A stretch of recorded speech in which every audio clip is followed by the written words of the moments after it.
మన నోట్లో అన్నం పడితే పొట్ట రావచ్చు, అన్నం ఎక్కువ తింటే ఫ్యాట్ ఎక్కువ తింటే పొట్ట రావచ్చు, కానీ సెమెన్ నోట్లో వేసుకోవడం వల్ల గర్భవతి రాదు.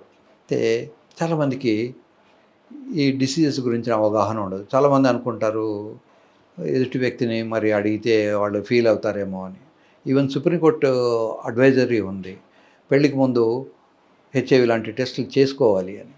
తర్వాత మన దేశంలో పెళ్ళికి ముందు ట్రైనింగ్ ఇచ్చే కాలేజెస్ కానీ అకాడమీస్ కానీ లేవు.